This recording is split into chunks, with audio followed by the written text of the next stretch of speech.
우리 교회는 매일 새벽마다 몇 가지의 기도 제목을 가지고 함께 기도를 합니다. 크게는 교회를 위해서 먼저 함께 기도하고요. 그리고 나라를 위하여, 나라와 민족을 위하여, 그리고 성도들을 위하여 기도합니다. 그 기도의 제목들이 상황에 따라서 여러 가지 제목으로 나뉠 수 있지만 대부분 그 기도 가운데 빠지지 않고 이 반복되는 기도들이 있습니다. 교회의 부흥과 성장, 그리고 하나님 나라의 사명을 위해서 함께 기도하기도 합니다. 기도하게 됩니다. 또 나라를 위해서는 이 나라에 하나님의 정의와 공의가 흐르도록 또한 기도합니다. 아마도 이런 기도는 저희 교회뿐만 아니라 한국 교회 많은 교회들이 그렇게 기도하고 있을 겁니다. 그런데 이런 질문이 생기게 됩니다. 그럼 언제까지 우리는 그런 기도의 제목을 가지고 기도해야 할까요? 부흥과 성장이라는 기도는 어느 순간 우리 교인들이 이 자리를 가득 메우게 된다면 그러면 그때는 그런 기도를 그만하면 되는 것일까요? 아니면 그렇게 기도했지만 교인 수가 여전히 늘어나지 않고 교회가 부흥하고 성장하는 것 같지 않기 때문에 기도를 포기하고 멈추어야 하는 것일까요? 나라와 민족을 위해서 우리 모두가 그렇게 기도했지만 불의가 만연한 그런 모습을 우리는 또한 보았습니다. 그럼 하나님은 우리의 기도, 한국교회의 기도를 듣지 않으시는 걸까요? 특히 그러면 이러한 기도들은 아무런 소용이 없는 기도이겠습니까? 전 세계의 모든 그리스도인들은 주님이 가르쳐 주신 기도로 다 같이 기도하고 있습니다. 그럼에도 기도의 첫 간구인 하나님의 이름이 거룩하게 하소서라는 기도의 제목은 도무지 이 땅에서 이루어지지 않은 것처럼 보입니다. 어제는 3.1절이었습니다. 1919년 3월 1일 민족대표 33인이 기미 독립선언문을 발표하고 온 나라가 하나의 목소리가 되어 하나의 구호를 외쳤습니다. 대한독립 만세. 그러나 안타깝게도 어제는 두 가지의 목소리가 이 땅에 울렸습니다. 탄핵을 찬성하는 이들과 반대하는 이들의 구호였습니다. 더욱더 안타까운 것은 탄핵의 반대를 외치는 그 소리의 중심에는 기독교, 교회가 그 중심에 있었습니다. 탄핵 반대 집회는 각각 두 개의 장소에서 개최되었는데요. 하나는 광화문에서 정강훈이 주도하는 집회였고 또 여의도에서는 소년보가 주도하는 세이브 코리아라는 집회였습니다. 이런 문제로 인해서 기독교는 어느샌가 혐오의 대상이 되어버렸고 조롱거리가 되어버렸습니다. 극우 기독교는 이미 도를 넘어섰고 하나님을 모욕하는 것 같은 발언들도 등장합니다. 또 폭력을 정당화하고 갖은 가짜 뉴스를 퍼뜨리고 있는 실정입니다.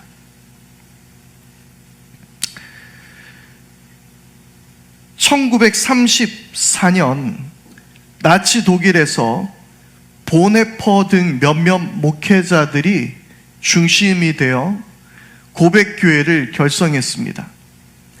당시 독일의 대부분의 교회들은 히틀러에 동조하며 독일 그리스도인 운동을 통해 교회를 나치화하려 했습니다.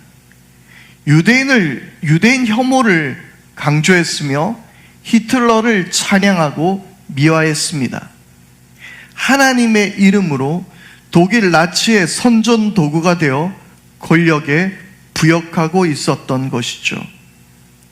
이에 맞서서 보네퍼는 값싼 은혜가 아니라 예수 그리스도의 제자로서 값비싼 은혜를 따르기로 결단하고, 교회의 참된 머리는 그리스도이며 그것이 국가 권력이 될 수 없음을 선언하며 히틀러의 나치와 맞서 싸웠습니다.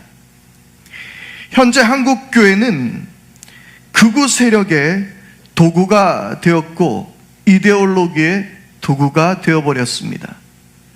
그리고 하나님의 이름은 이들로 인해 모독되고 있습니다. 지금 대한민국을 바라보며 하나님의 이름이 거룩하게 해달라는 기도가 어떤 의미인지, 얼마나 간절한 기도인지, 또 멈출 수 없는 우리들의 고백이라는 사실을 오늘 이 시간 우리는 깨달아야 할 것입니다. 먼저 앞서 말씀드린 대로 하나님의 이름을 거룩하게 하소서는 하나님께 드리는 바로 첫 번째 청원의 기도입니다. 첫 번째 간구의 기도입니다. 여러분, 우리들의 첫 번째 기도의 제목은 무엇입니까? 우리가 기도할 때마다 제일 먼저 하나님께 요구한 것은 무엇입니까? 예수님께서 우리에게 가르쳐 주신 기도에서 가장 먼저 한 요구는, 그 간구는 바로 하나님을 위한 것이었습니다. 우리는 그동안 하나님 그분을 위해서 기도한 적이 없었던 것 같습니다. 하나님의 나라를 구하지도 않았고 하나님의 뜻을 위해서도 하나님께서 모든 이들의 찬양이 되시도록 기도하지 않았던 것 같습니다. 기도를 하기 위해서 눈을 감으면 먼저 자식 생각이 나고, 텅 비어 있는 통장이 걱정이고, 건강의 문제와 이런저런 문제들이 쌓여 있습니다.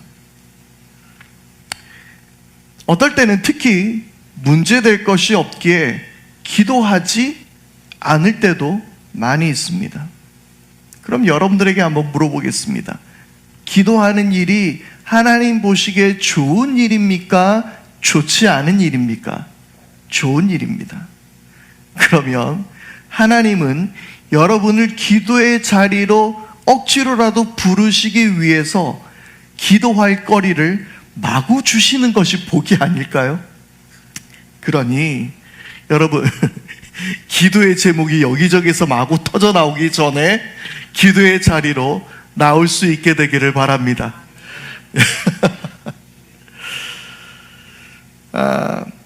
가난하고 폭압 속에 억눌려 있던 이스라엘 백성들을 위해서 예수님께서 기도를 가르쳐 주십니다. 그리고 그 첫 번째 청원이 하나님의 이름이 거룩해지게 해달라는 그러한 기도였습니다. 당장 먹을 것, 입을 것이 없는 가난하고 연약한 민중들을 향해서 예수님은 그렇게 기도하게 하셨습니다. 한편으로 생각해 보면 우리도 먼저 하나님의 이름을 부르며 하나님께 감사하기도 하고 우리의 소원을 두고 그 다음 기도하기도 합니다. 하지만 먼저 우리가 하나님의 이름을 부르며 하나님께 감사하며 하나님 나라를 위해서 기도했지만 우리의 그런 고백이 정말 얼마나 간절했었는지, 허위뿐인 기도는 아니었는지 생각해 봐야 합니다. 어쩌면 이것이 우리들의 공식과 같은 하나의 형식적인 기도는 아니었는지 한번 돌아봐야 할 것 같습니다. 물론 예수님께서 가르쳐 주신 이 기도는 당시 카디시라는 기도와 매우 비슷하기도 합니다. 그 기도에 보면 하나님의 이름을 거룩하게 해달라는 기도문이 있습니다. 그러나 우리가 반드시 기억해야 할 것은 그것이 형식적인 기도라 하더라도 예수님께서 기도하셨을 때에 예수님께서 결코 형식적으로 기도하지 않으셨을 것이라는 우리들의 믿음입니다. 여러분, 예수님은 단 한마디로 허투루 기도하지 않으셨을 것이며 단 한 번도 형식적으로 기도하지 않으셨을 것입니다. 그 한마디 한마디에 그 문장의 의미가 없거나 형식으로 넘어가는 것이 아니라 마음과 뜻과 정성을 다하여서 예수님께서는 기도하셨던 것이죠. 예수님께서는 언젠가는 제자들 곁을 떠나셔야 했습니다. 예수님께서 이 땅의 사역을 다 마치시고 예수님은 제자들 곁을 떠나 하나님께로 가셔야 했습니다. 그런데 그렇게 남겨질 그들에게 이렇게 기도하라고 가르쳐 주신 유일한 기도문이 바로 주님의 기도, 주기도문입니다. 그렇다면 그 기도마저도 형식에 매여야 했을까요? 한마디도 허투루 쓸 수 없습니다. 단지 형식이라고 그것을 끼워 넣지 않습니다. 반드시 기도해야 했던 것이었죠. 252년 카르타고의 감독이었던 키프리아누스가 순교하기 전 주기도에 대해서 이렇게 말했습니다. 그러므로 사랑하는 형제들이여, 우리의 교사 하나님께서 우리에게 가르치신 대로 기도하자. 이는 하나님 자신의 말로 충성스럽고 다정하게 하나님께 간청하는 기도요, 그리스도의 기도를 통해 하나님의 귀에 울리는 기도다. 우리가 기도할 때에 아버지께서 그것이 아들의 말임을 알고 인정하시게 하라. 우리 마음에 친히 거하시는 분께서 우리 음성에도 거하시게 하라. 바로 그것이 초대교회 그리고 초기 교회의 주기도문을 이해하는 마음이었습니다. 하나님의 자신의 말로 충성스럽고 다정하게 하나님께 간청한 기도, 온전히 하나님께 올려드릴 수 있는 기도, 어느 것 하나 형식적이지 않고 흐트러 쓰이지 않는 바로 하나님 아들의 말로서 드린 기도. 오늘 우리가 나누는 이야기, 바로 그 첫 간구, 그것이 바로 하나님의 이름이 거룩해져야 한다는 것입니다. 그러면 이 기도는 우리에게 무엇을 의미하는 것일까요? 먼저 이 기도는 우리가 거룩해져야 한다라는 것입니다.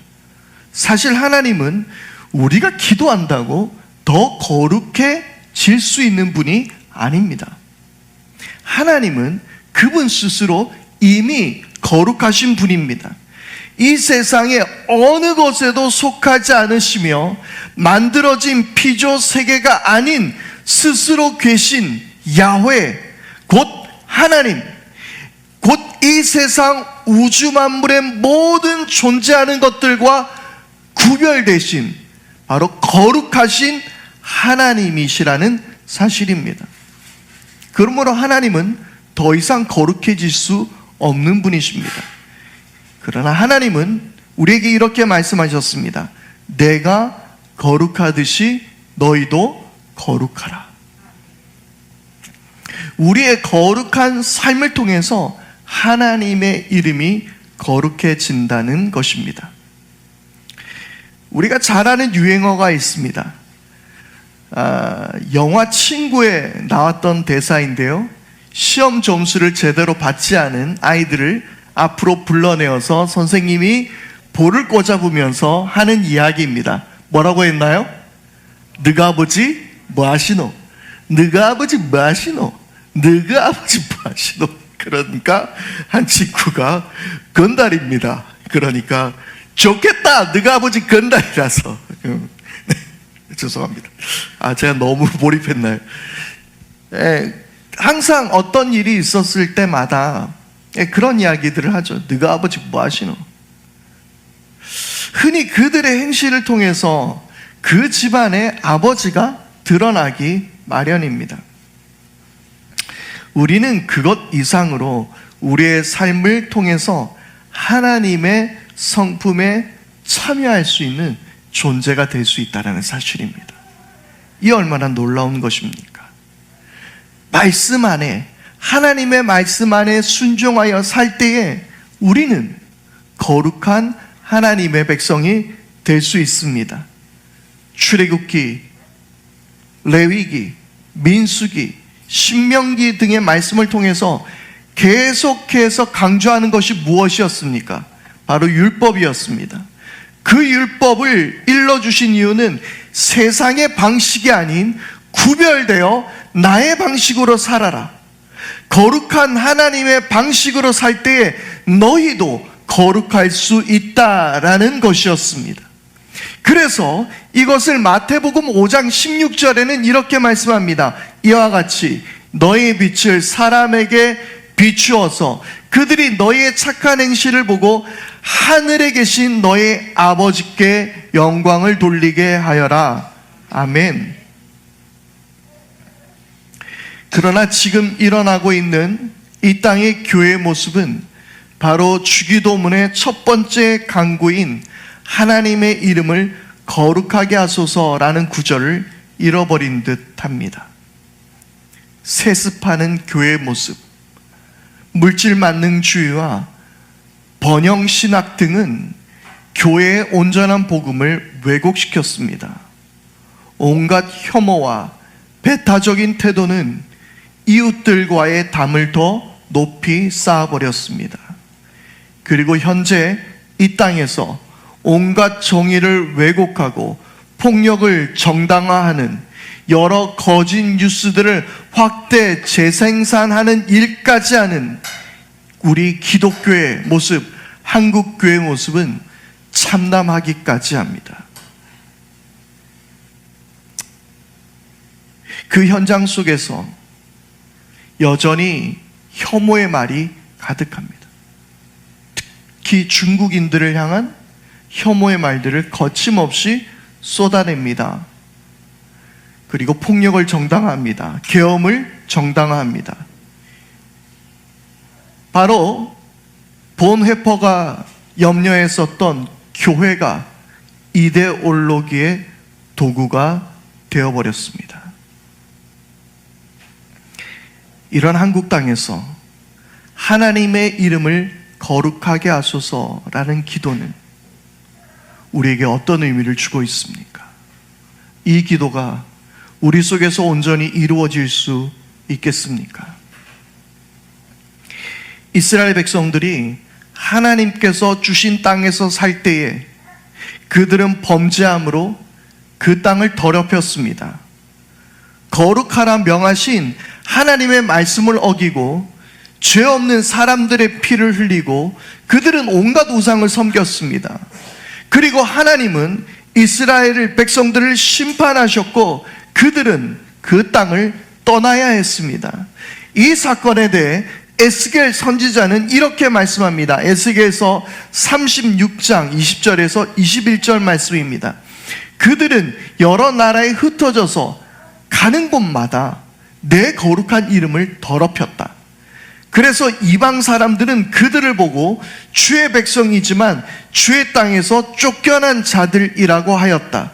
나는 이스라엘 족속이 여러 나라에 흩어져서 가는 곳마다 더럽혀 놓았지만 내 거룩한 이름이 더럽혀지는 것을 그대로 둘 수 없다. 이 얼마나 처참하고 안타까운 하나님의 말씀입니까? 하나님의 이름은요, 세상 사람들로 인해서 더럽혀지지 않습니다.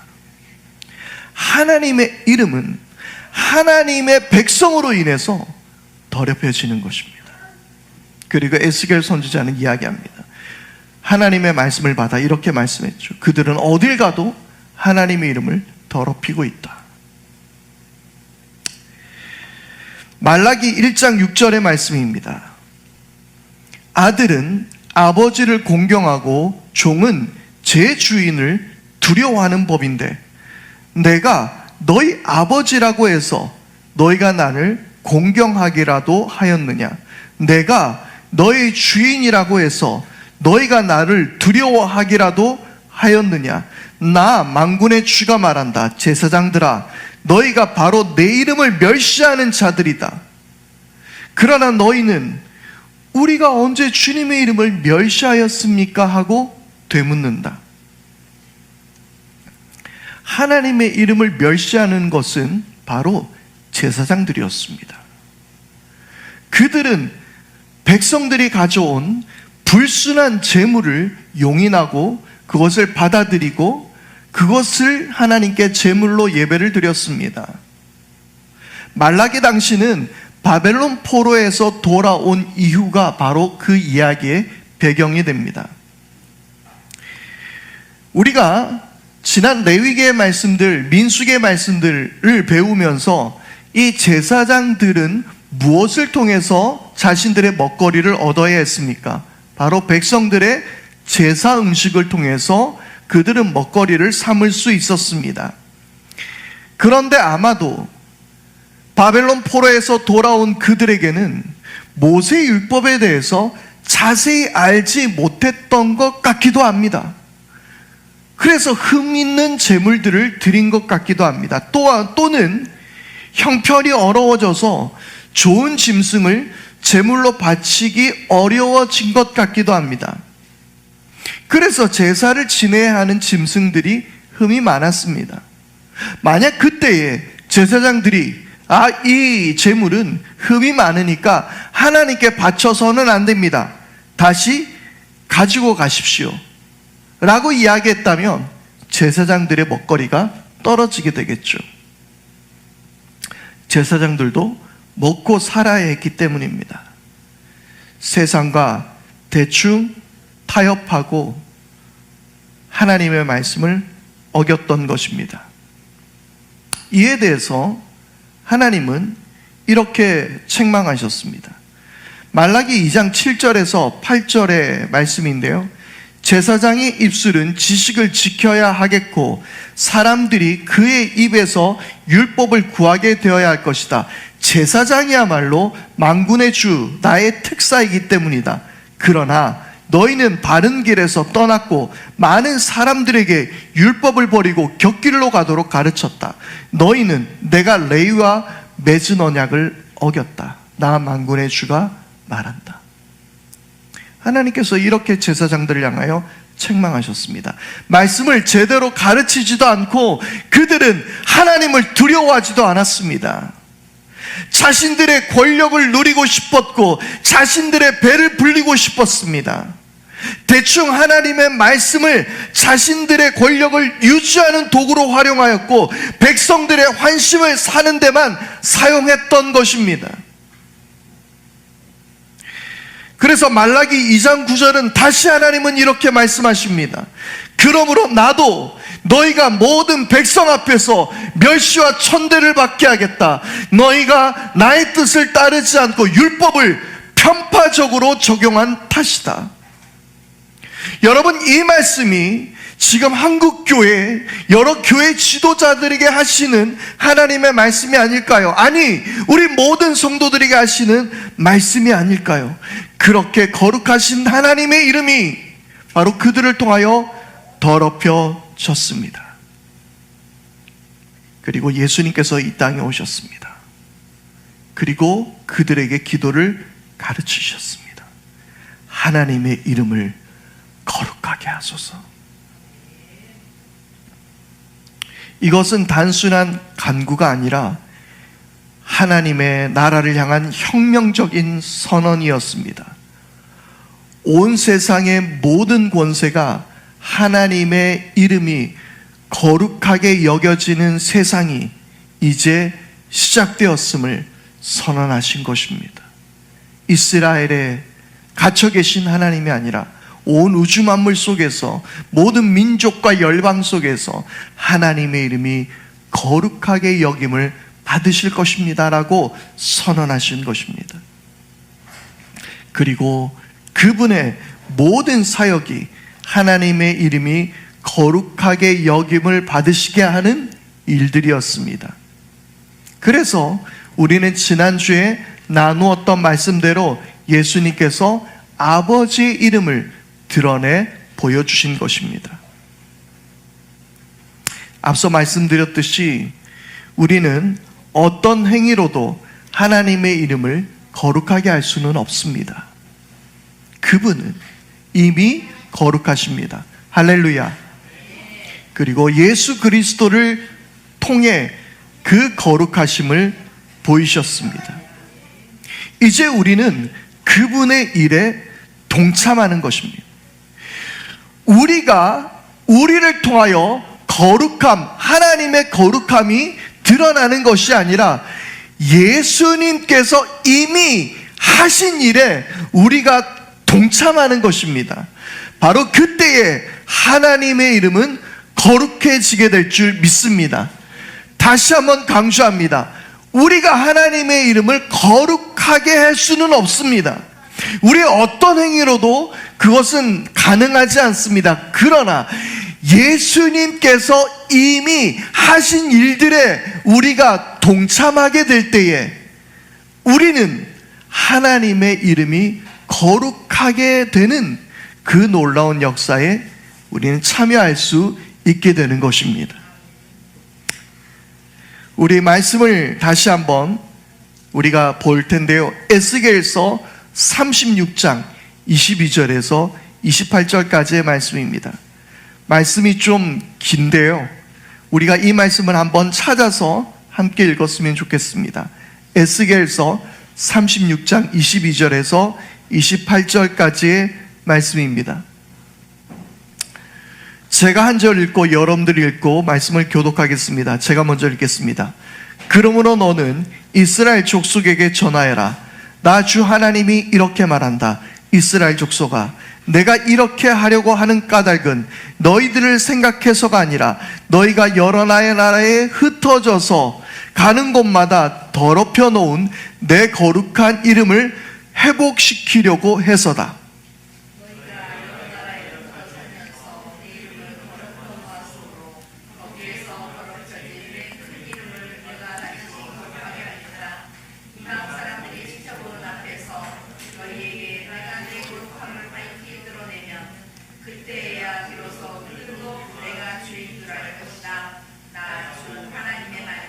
내가 너희를 이방 민족들 가운데서 데리고 나오며 그 여러 나라에서 너희를 모아다가 너희의 나라로 데리고 들어가겠다.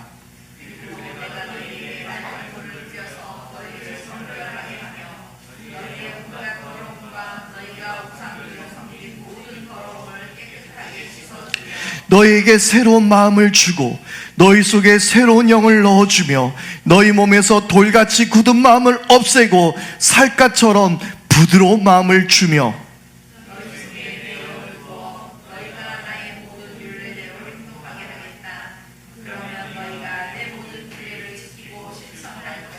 함께 읽겠습니다. 그때에는 내가 너희 조상에게 준 땅에서 너희가 살아서 너희는 내 백성이 되고 나는 너희의 하나님이 될 것이다.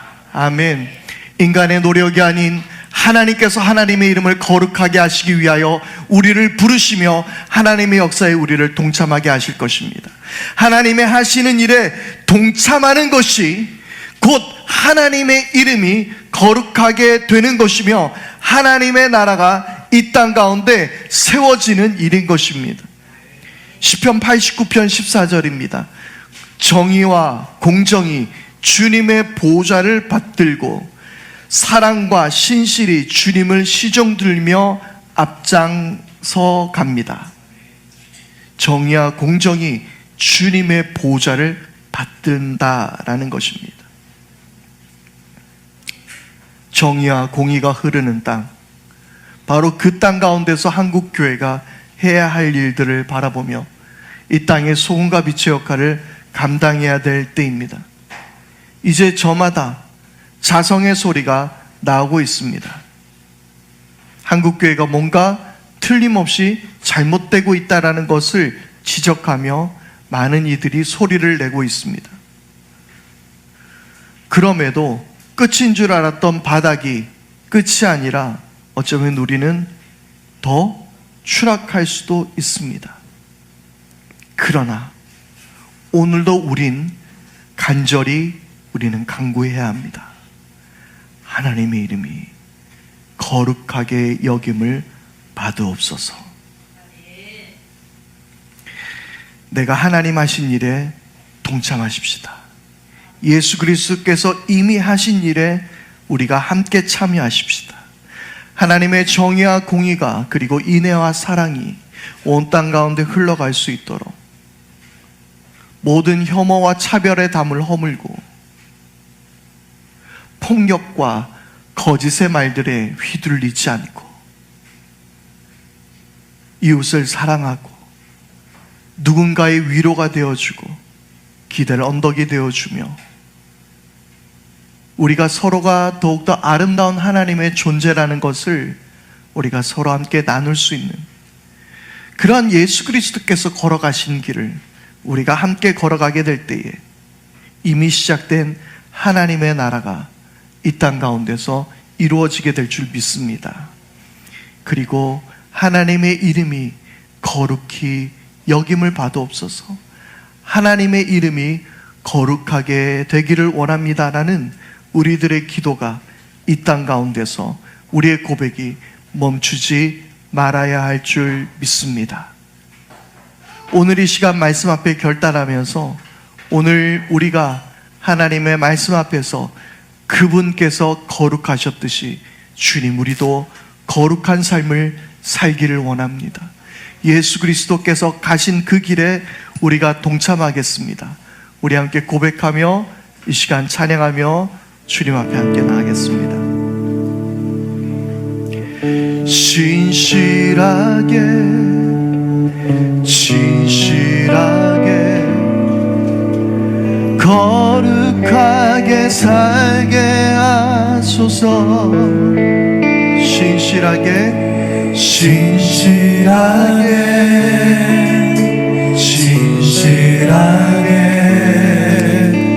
거룩하게 살게 하소서. 다시 한번 신실하게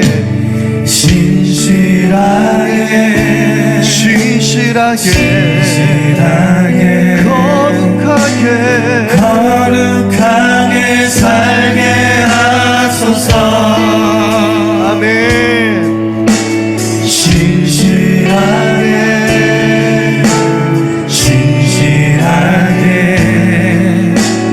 거룩하게 살게 하소서. 하나님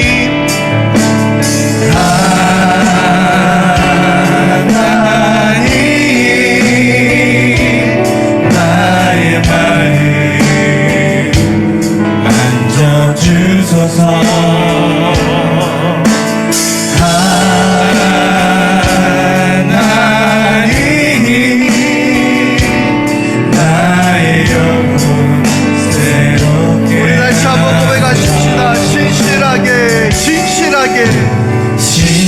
신실하게 거룩하게 살게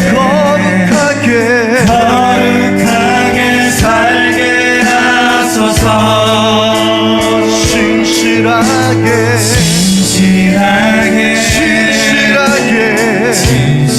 신실하게 거룩하게 살게 하소서.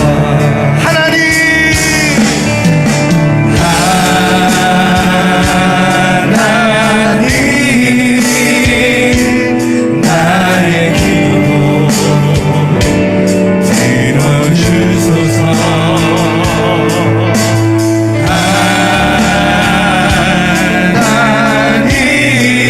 하나님 주의 길로 이끌어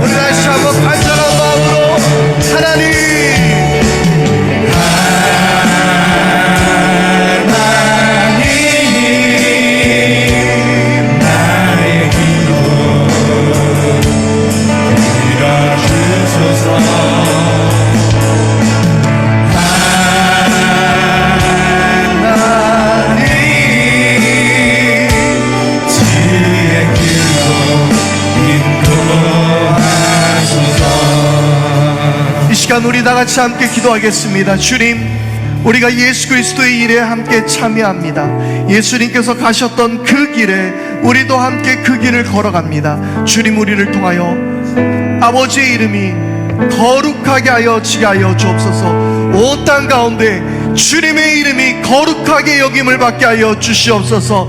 한국교회의 어리석음을 주여 용서하여 주시고, 주의 이 땅 가운데 하나님의 정의가 공의가 흐를 수 있도록, 하나님, 우리가 하나님의 이름을 높일 수 있도록, 하나님의 일들이 이 땅 가운데 세워질 수 있도록 주여 당신의 이름이 거룩하게 여김을 받아옵소서. 함께 기도하며 나아가겠습니다.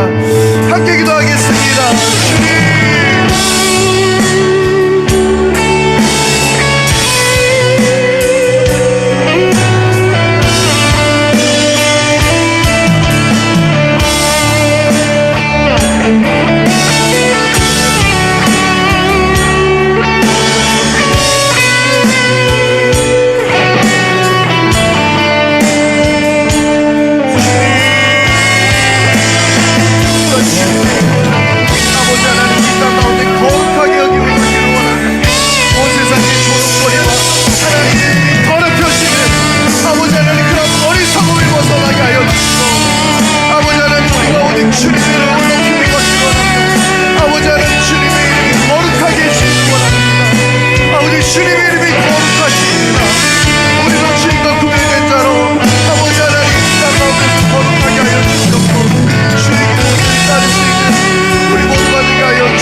하나님 아버지, 이 시간 우리가 주님께서 거룩하셨듯이 우리도 거룩한 하나님의 백성이 되기를 원합니다. 하나님, 참으로 주님의 이름이 우리로 인하여 더럽혀지지 않게 하여 주십시오. 우리의 어리석음으로, 우리의 하나님 말씀을 떠나 있으므로 주님의 이름이 더럽혀지지 않게 하여 주옵소서. 주님, 우리의 모든 삶을 통하여서 하나님께 영광이 되게 하여 주시고, 이제 온 세상과 열방이 주님의 이름이 거룩하다 여김을 받을 수 있는 하나님, 그러한 이 땅이 되게 하여 주시옵소서. 주님의 정의와 공의가 이 땅을 흐르게 하여 주시고, 주님의 사랑과 인애가 이 땅 가운데 가득하게 하여 주옵소서. 오늘 우리가 주님의 말씀 앞에 결단하오며 사도신경으로 우리의 신앙을 주님 앞에 고백하오니, 나는 전능하신 아버지 하나님, 천지의 창조주를 믿습니다. 나는 그의 유일하신 아들 우리 주 예수 그리스도를 믿습니다. 그는 성령으로 잉태되어 동정녀 마리아에게서 나시고 본디오 빌라도에게 고난을 받아 십자가에 못 박혀 죽으시고 장사된 지 사흘 만에 죽은 자 가운데서 다시 살아나셨으며 하늘에 오르시어 전능하신 아버지 하나님 우편에 앉아 계시다가 거기로부터 살아있는 자와 죽은 자를 심판하러 오십니다. 나는 성령을 믿으며 거룩한 공교회와 성도의 교제와 죄를 용서받는 것과 몸의 부활과 영생을 믿습니다. 아멘.